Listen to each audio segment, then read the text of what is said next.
Hi అండి, welcome to mice kitchen. ఈరోజు నేను కొత్తిమీర చట్నీ చేసి చూపించబోతున్నానండి. ఈ కొత్తిమీర తినడం వలన బ్లడ్ షుగర్ రెడ్యూస్ అవుతుంది, ఇమ్యూనిటీ పవర్ కూడా పెరుగుతుందండి. అంతేకాకుండా స్కిన్కు కళ్ళకు కూడా మంచిదండి. ఈ కొత్తిమీరలో ఐరన్ శాతం ఎక్కువగా ఉంటుంది కనుక రెగ్యులర్ డైట్లో యూజ్ చేయడం వలన హెల్త్కు చాలా మంచిదండి. మరి ఇంకెందుకు లేటు, హెల్దీ అండ్ టేస్టీ కొత్తిమీర చట్నీ ప్రిపేర్ చేసుకుందాం. ఫస్ట్ పొయ్యి మీద ఒక కడాయి పెట్టుకొని అందులో 2 టేబుల్ స్పూన్స్ ఆయిల్ వేసుకోవాలి.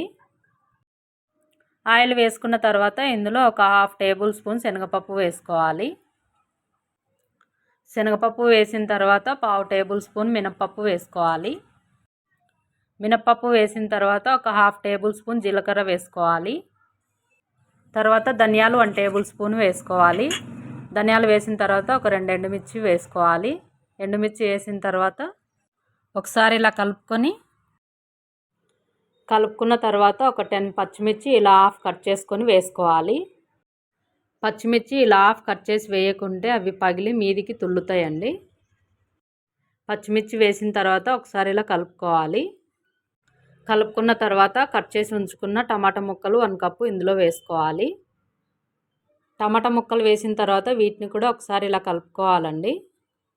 ఒకవేళ కప్పుతో కొలవకుంటే ఇలాంటి మీడియం సైజ్ టమాటాలు ఒక 5 అయితే సరిపోతాయండి. వీటిని ఒకసారి కలిపిన తర్వాత రుచికి సరిపడు సాల్ట్ వేసుకోవాలి. సాల్ట్ వేసిన తర్వాత మరొకసారి కలుపుకోవాలి. ఇవన్నీ మీడియం ఫ్లేమ్లో ఉంచుకొని వేయించుకోవాలండి. హైలో పెట్టుకొని వేయించుకుంటే శనగపప్పు మినప్పప్పు మాడిపోయి కొత్తిమీర చట్నీ టేస్ట్ ఉండదు. ఒకసారి కలుపుకున్న తర్వాత క్యాప్ క్లోజ్ చేసుకొని ఇవన్నీ కొద్దిసేపు మగ్గనివ్వాలి. ఇవన్నీ కొంచెం మగ్గిన తర్వాత క్యాప్ ఓపెన్ చేసి ఒకసారి ఇలా కలుపుకోవాలి. కలుపుకున్న తర్వాత ఇందులో 1 టేబుల్ స్పూన్ నువ్వులు వేసుకోవాలి. నువ్వులు వేసుకున్న తర్వాత ఒక చిన్న నిమ్మకాయ సైజ్ అంతా చింతపండు వేసుకోవాలి. చింతపండు మరీ ఎక్కువ వేయాల్సిన అవసరం లేదండి, ఒక చిన్న నిమ్మకాయ సైజ్ అంతా అయితే సరిపోతుంది. చింతపండు వేసిన తర్వాత ఇందులో బాగా కలిసేలాగా ఒకసారి మిక్స్ చేసుకోవాలి. మిక్స్ చేసుకున్న తర్వాత క్యాప్ క్లోజ్ చేసుకొని మీడియం ఫ్లేమ్లోనే ఉంచుకొని 4 to 5 మినిట్స్ మగ్గించుకోవాలి. మగ్గిన తర్వాత క్యాప్ ఓపెన్ చేసుకొని ఒకసారి కలుపుకోవాలి. కలుపుకున్న తర్వాత ఫ్రెష్ కొత్తిమీర తీసుకోవాలి. ఈ కొత్తిమీరకు ముదురు కాడలు తీసేసి లేత కాడలు అలానే ఉంచేయాలి. లేత కాడలు అలానే ఉంచేయడం వలన కొత్తిమీర చట్నీ మంచి స్మెల్ వస్తుంది, టేస్ట్ కూడా బాగుంటుందండి. నేను 30 రూపీస్ కొత్తిమీర తీసుకొని ముదురు కాడలు తీసివేసి లేత కాడలు అలానే ఉంచి ఒక 3-4 టైమ్స్ వాటర్తో బాగా వాష్ చేసి ఉంచుకున్న కొత్తిమీరను ఇందులో వేస్తున్నాను. కొత్తిమీర ఇందులో వేసిన తర్వాత ఇలా కలుపుతూ మగ్గించుకోవాలి. గ్రామ్స్లో చెప్పాలంటే ఈ కొత్తిమీర 180 to 200 గ్రామ్స్ ఉంటుందండి. ఇందులోకి వాటర్ కూడా ఏం వేయాల్సిన అవసరం లేదండి, కొత్తిమీరలోంచి వచ్చే వాటర్ తోటే మగ్గుతుంది. కొత్తిమీర మొత్తం ఒకసారి ఇలా కలుపుకున్న తర్వాత క్యాప్ క్లోజ్ చేసుకోవాలి. క్యాప్ క్లోజ్ చేసుకొని ఫ్లేమ్ని మీడియంలో ఉంచుకొని ఒక 4 మినిట్స్ మగ్గించుకోవాలి. 4 మినిట్స్ తర్వాత క్యాప్ ఓపెన్ చేసి ఒకసారి కలుపుకోవాలి. చూడండి, కొత్తిమీరలోని లేత కాడలు కూడా బాగా మగ్గాయి. కలుపుకున్న తర్వాత పొట్టు తీసి ఉంచుకున్న వెల్లుల్లి రెబ్బలను ఒక 15 to 18 వేసుకొని మళ్ళీ ఒకసారి కలుపుకోవాలి. కలుపుకున్న తర్వాత స్టవ్ ఆఫ్ చేసుకొని పూర్తిగా చల్లారనివ్వాలి. పూర్తిగా చల్లారిన తర్వాత మిక్సీ జార్లోకి వేసుకొని మరీ పేస్ట్ లాగా కాకుండా కొంచెం కచ్చపచ్చగా గ్రైండ్ చేసుకోవాలి.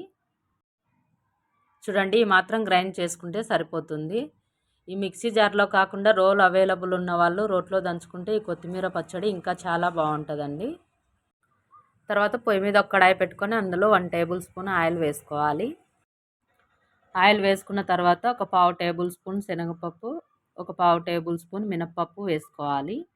మినప్పప్పు వేసుకున్న తర్వాత ఎండుమిర్చి వేసుకోవాలి. ఎండుమిర్చి వేసుకున్న తర్వాత ఒకసారి ఇలా కలుపుకొని తర్వాత కరివేపాకు వేసుకోవాలి. కరివేపాకు వేసుకొని మళ్ళీ ఒకసారి కలుపుకోవాలి. కరివేపాకు వేసి కలుపుకున్న తర్వాత ఒక 1/2 టీ స్పూన్ ఇంగువ వేసుకోవాలి. ఇంగువ వేసుకున్న తర్వాత ఈ పప్పులన్నీ లైట్గా గోల్డెన్ బ్రౌన్ కలర్ వచ్చేంత వరకు వేయించుకోవాలండి. ఈ పప్పులన్నీ లైట్గా గోల్డెన్ బ్రౌన్ కలర్ వచ్చిన తర్వాత స్టవ్ ఆఫ్ చేసుకొని ఈ పోపుని పూర్తిగా చల్లారనివ్వాలి. అలా చల్లారిన తర్వాత మనం గ్రైండ్ చేసి ఉంచుకున్న కొత్తిమీర చట్నీని ఇందులో వేసుకోవాలండి. ఇందులో వేసుకున్న తర్వాత కొత్తిమీర చట్నీ పోపు బాగా కలిసేలాగా ఒకసారి మిక్స్ చేసుకోవాలి. తర్వాత సన్నగా కట్ చేసి ఉంచుకున్న ఉల్లిపాయ ముక్కల్ని ఇందులో వేసుకోవాలి. ఉల్లిపాయ ముక్కలు వేసుకున్న తర్వాత ఇవి కూడా ఇందులో బాగా కలిసేలాగా ఒకసారి మిక్స్ చేసుకోవాలి. ఈ కొత్తిమీర చట్నీ వేడివేడి అన్నంలోకి ఉత్తి తిన్నా నెయ్యి వేసుకొని తిన్నా చాలా బాగుంటుందండి. మరి మీరు కూడా ఒకసారి ట్రై చేసి చూడండి.